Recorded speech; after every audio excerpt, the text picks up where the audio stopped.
Welcome to Live Without Limits. Unlock the ultimate blueprint to shift your mindset.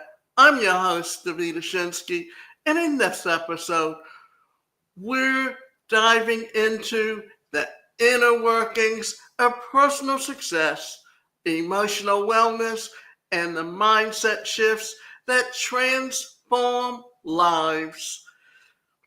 Today, we're talking about something deeply human, often misunderstood, and surprisingly powerful: crying. Tears may seem simple, just water running down your face, but they carry emotion, memory, and healing in every drop. In this episode, we're unpacking the psychology behind crying, the social stigma that makes it hide it, and most importantly, how being yourself and crying can be one of the healthiest things you do for your mind and body. Now, often when we think of crying, we think of tears of sadness. But sadness doesn't always tell the truth. It doesn't tell you where everything comes from. And it definitely does not put you in that position where you think of crying and understand it. Therefore, this is why this is becoming a very big topic and something that I definitely want to cover today to help you understand how crying can put you in the best place that you should be and teach you how to get in touch with your emotions. Because dealing with your emotions, being emotional, because we live in a society where men are taught not to cry, men are taught to be stoic, but that's not always what it should be. Now, let's be honest. Many of us have been taught that crying is a sign of weakness.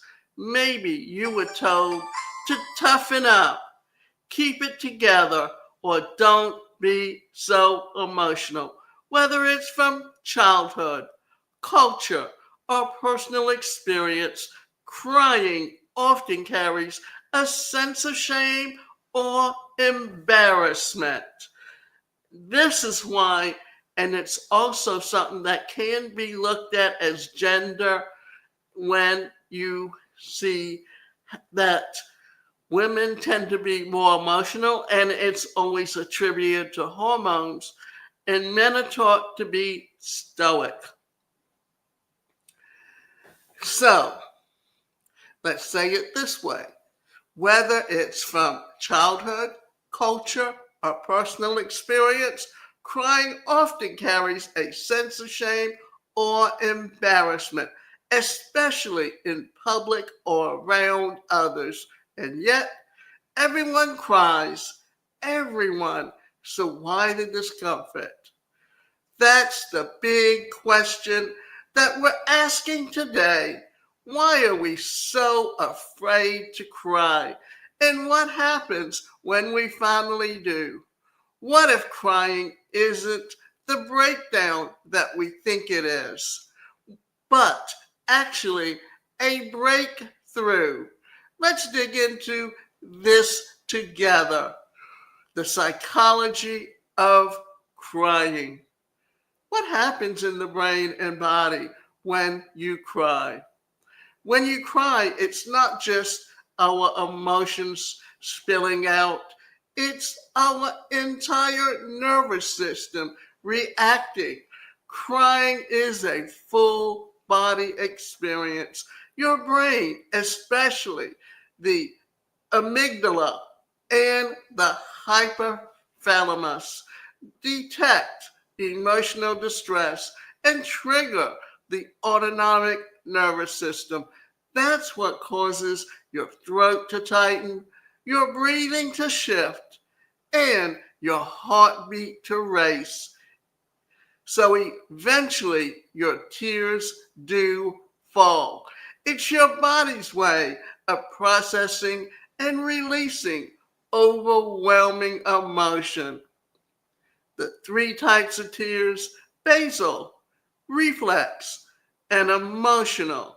Now, not all tears are created equal.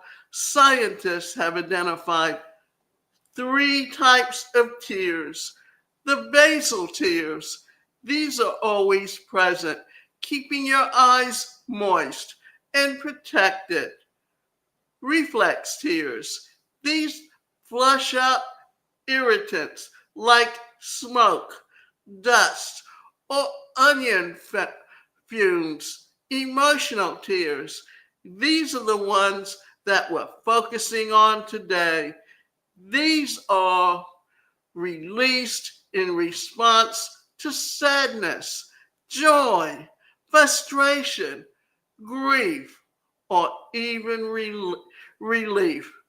And here's the fascinating part: only emotional tears contain stress hormones and natural painkillers.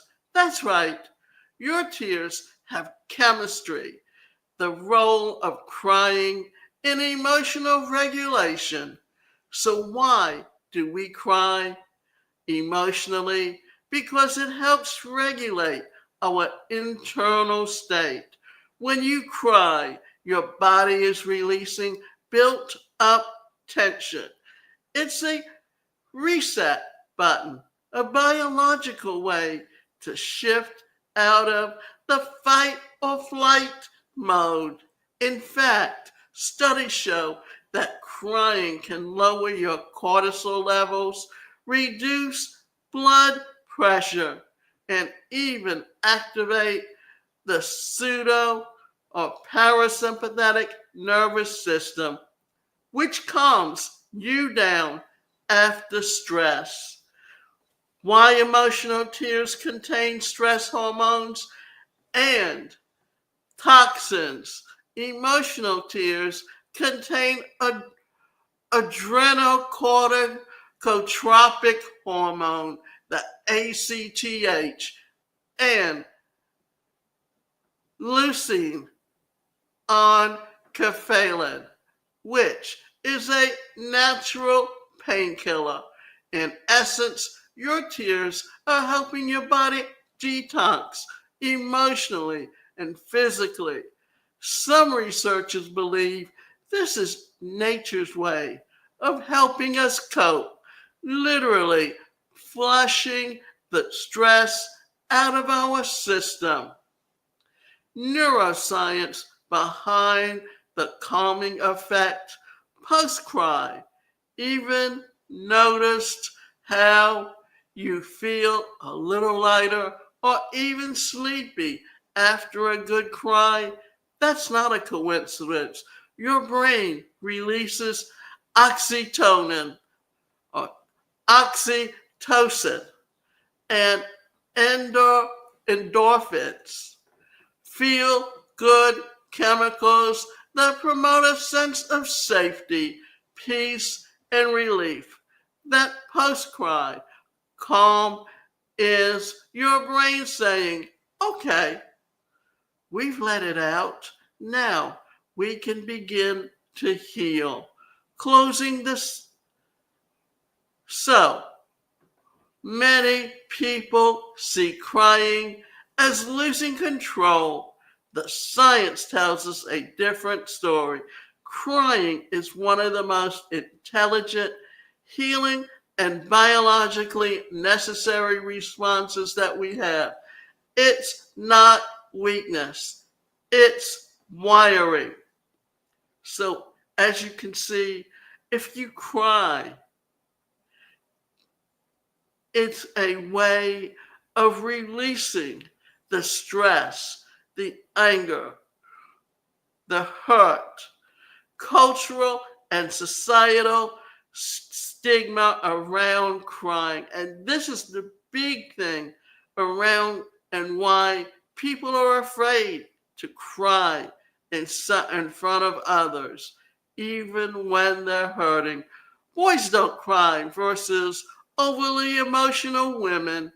Let's start with one of the most ingrained beliefs. Boys don't cry. From an early age, boys are often told to man up, be strong, or stop being a baby. The message is clear. Tears are not masculine, they're weakness.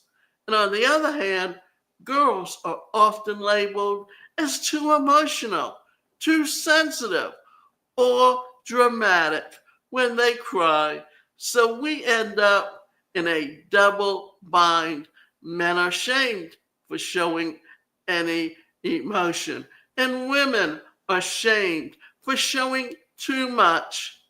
The cultural perceptions of strength versus vulnerability.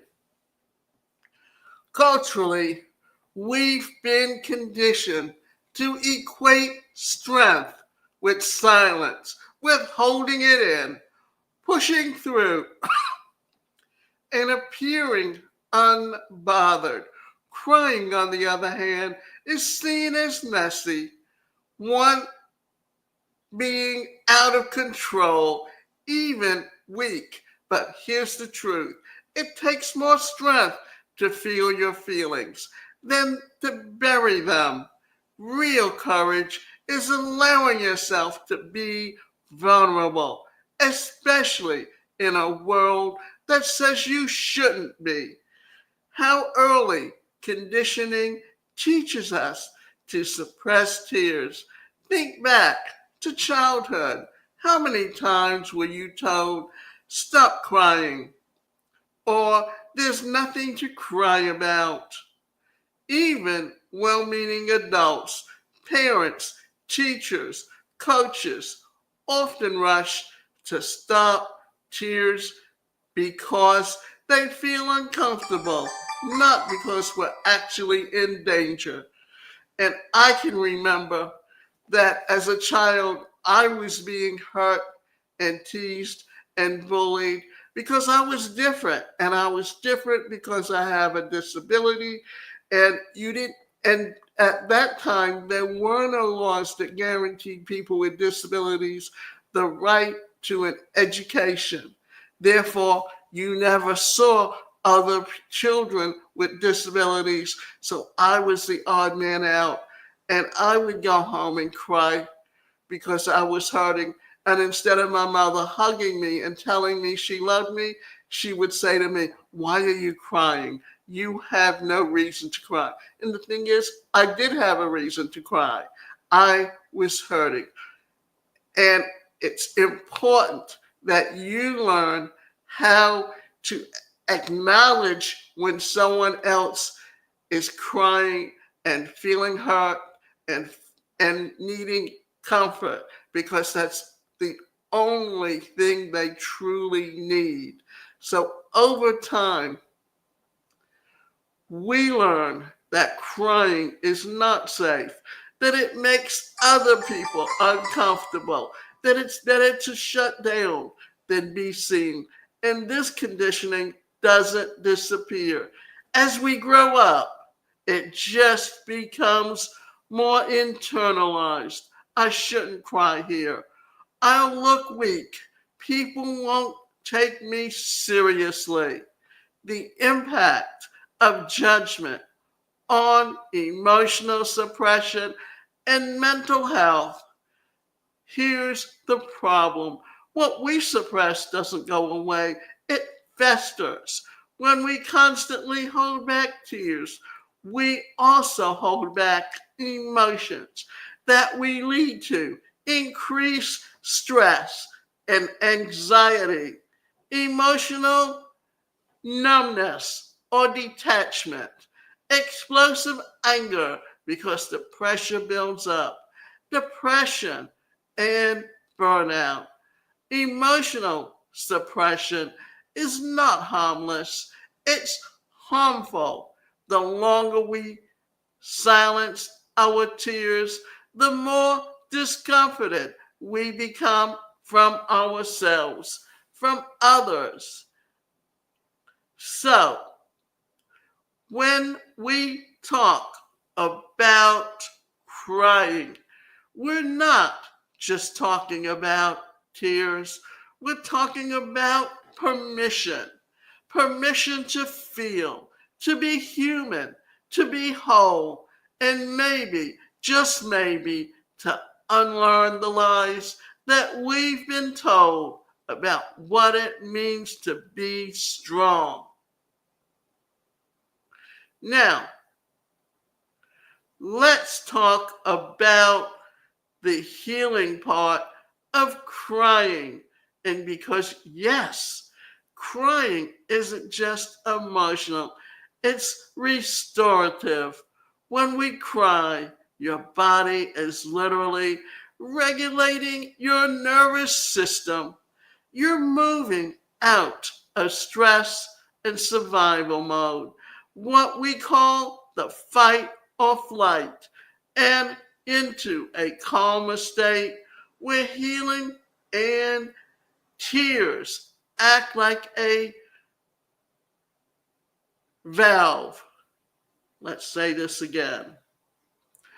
What we call the fight or flight and into a calmer state where healing and clarity can happen. Tears act as a pressure valve.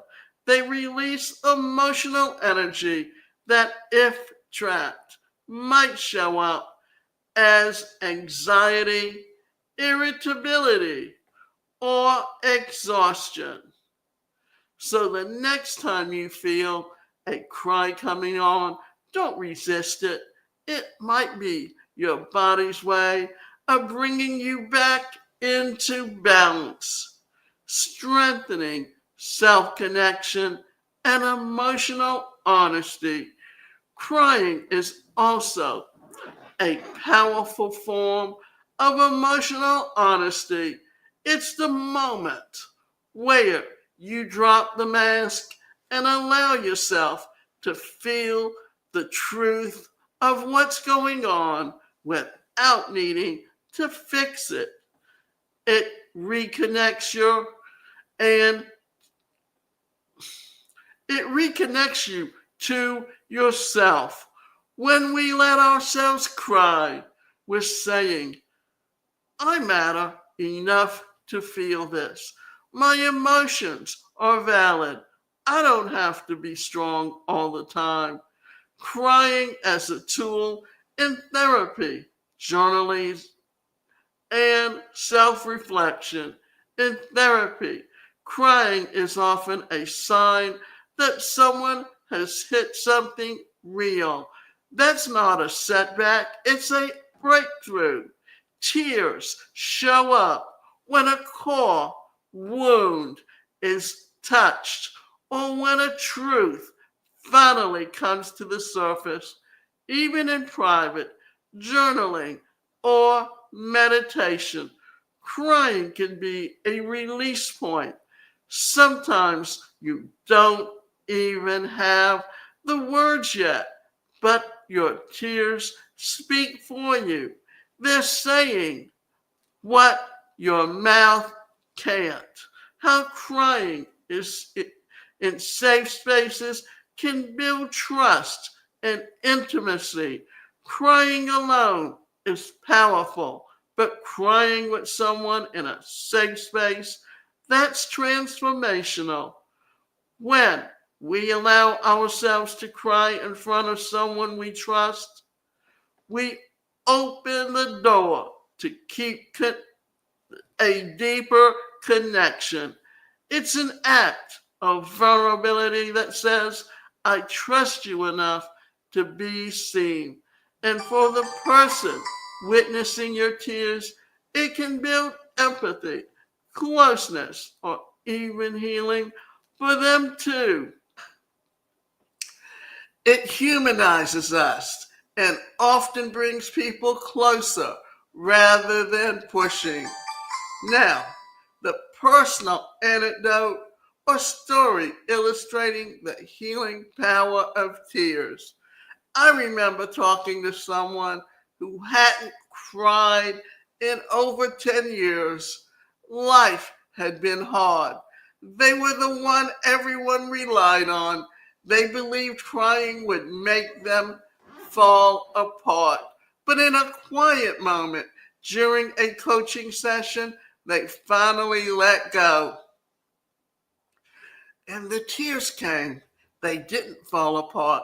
They actually came together again.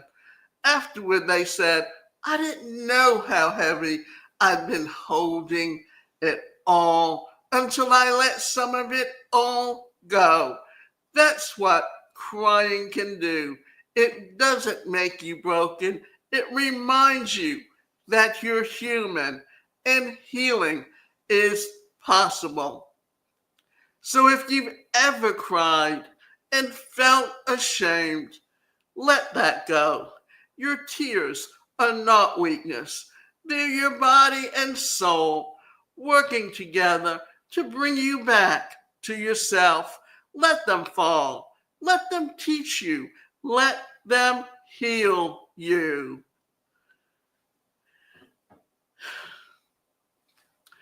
Reframing crying as strength. Before we wrap up, I want to leave you with this. Crying is not weakness, it's strength in motion. It takes courage to feel, it takes bravery to stop pretending that you're fine when you're not. And it takes deep self awareness to let your emotions move through you instead of burying them. So the next time tears well up, try to see them not as a breakdown, but a breakthrough. Your body and heart are speaking, so listen to it. Journaling prompts. If you're open to digging a little deeper, here are 2 reflection questions to sit with. When was the last time you cried and why? What emotion was trying to speak through your tears? Write it down. Don't judge it. You might be surprised by what comes up. So if today's episode resonated with you, I'd love you to share it with a friend, especially someone who may need permission to feel right now. Screenshot the episode, tag me, or message someone who could use this reminder. Your tears are valid. You are not alone. And if you're on a journey of emotional wellness, don't miss the next episode. We'll be talking about emotional safety and in relationships. So until next time, stay grounded, stay kind to yourself, and remember, healing doesn't always look like the strength outside. Sometimes it starts with letting yourself cry. And maybe I can go through and give you a little story, because when we see crying, now babies cry, right? Because babies don't have the ability yet to speak. So when they cry, that's their way of telling you that they need something. And then it's up to you to decide whether they're hungry, whether they need the diaper changed, or whether they just need to be held. Because if you look at children, they're often very, very open, and you can tell exactly what they're feeling, where they're at, and what they're looking for. But as we get older and as we start to grow, That's when our defenses come up, because many times when someone doesn't know how to react to you, what do?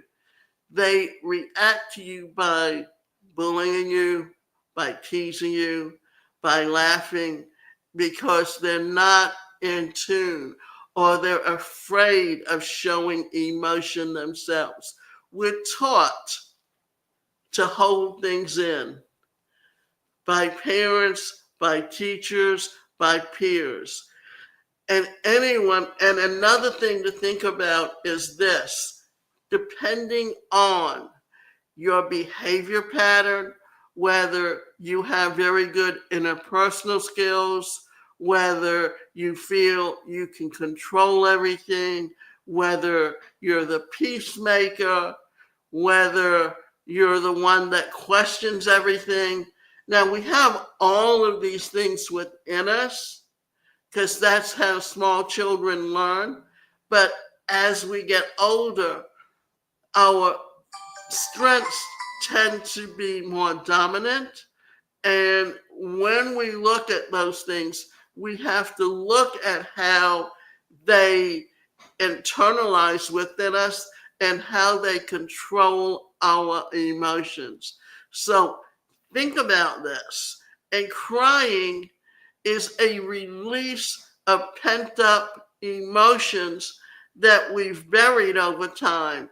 And if we bury those emotions, they're going to affect our health. And I can tell you this much,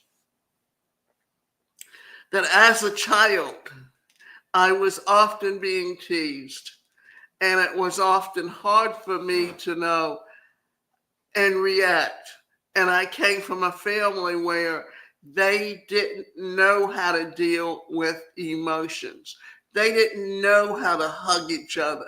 They didn't know how to show love. Therefore, what happened? You kind of learn to internalize it.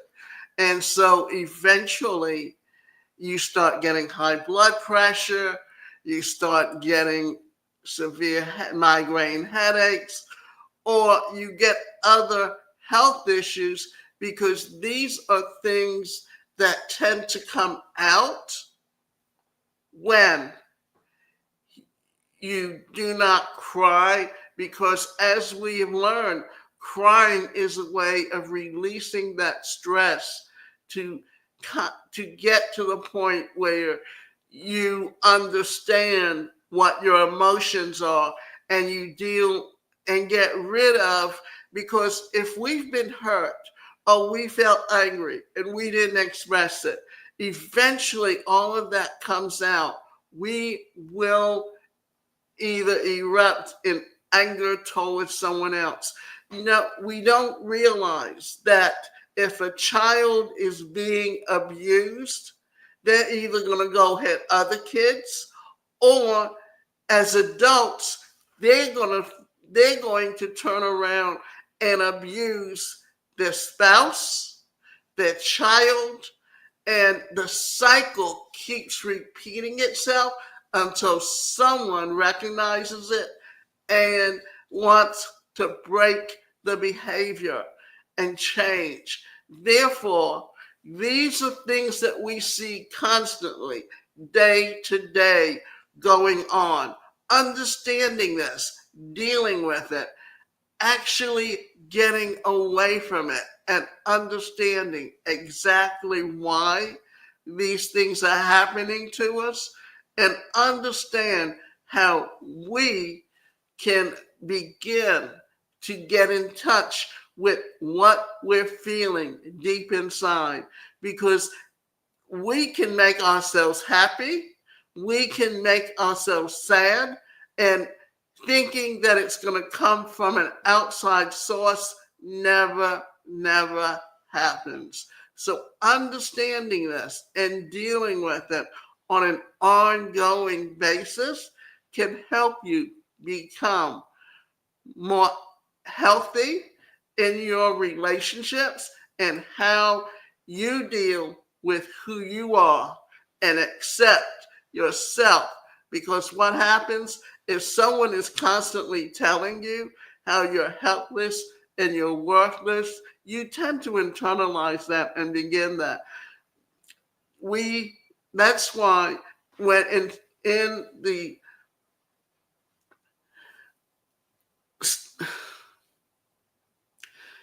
in when we talk about the secret or the laws of attraction, we're talking about how if you're putting out positive energy, good things are going to come to you. If you're putting out negative energy, bad things are going to come to you. But understand that crying is just a release of the emotions that you have that are pent up.